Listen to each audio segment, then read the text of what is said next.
Sorry, my voice is getting dry. It says that we are dressed with praise. We're given new garments. We talked about the sackcloth earlier, right? That sackcloth was itchy. It made everybody feel uncomfortable.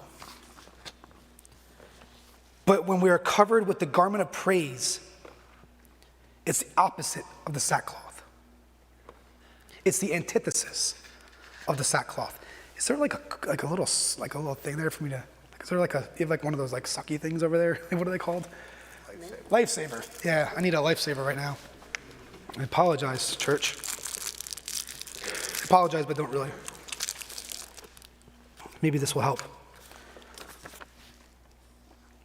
The garment of praise is not something that makes us look like we're in this difficult situation. The garment of praise is actually a garment that is colorful and beautiful. It redefines your image. It redefines everything about you. The garment of praise is said to be a metaphor for the gladness and the thanksgiving that God's people feel when they are filled with joy of the Lord, when they are liberated. So joy is in the inner man, but the garment of praise is joy in action. So when you are filled with the Lord, He's not just changing you on the inside, but He's making you have garments of praise.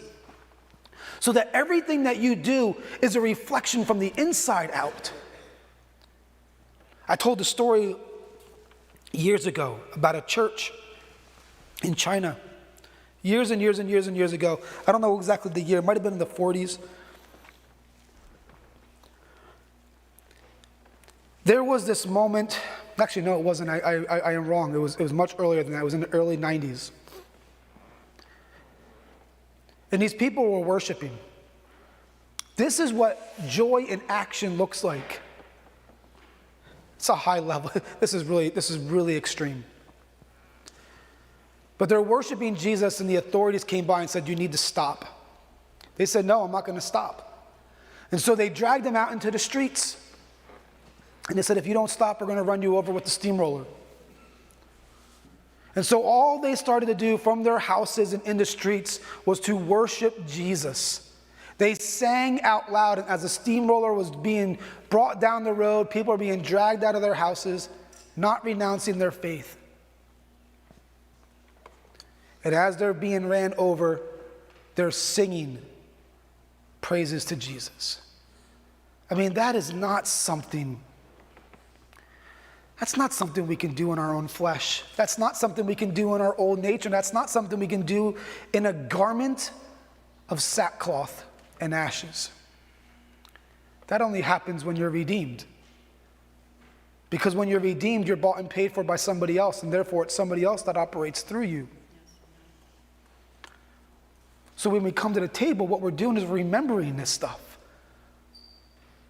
Isaiah is bringing this word that one day this is going to happen. One day your mourning is going to be turned to gladness. One day your mourning is going to be restored. One day your mourning is going to be a garment of praise for you. When things happen, when different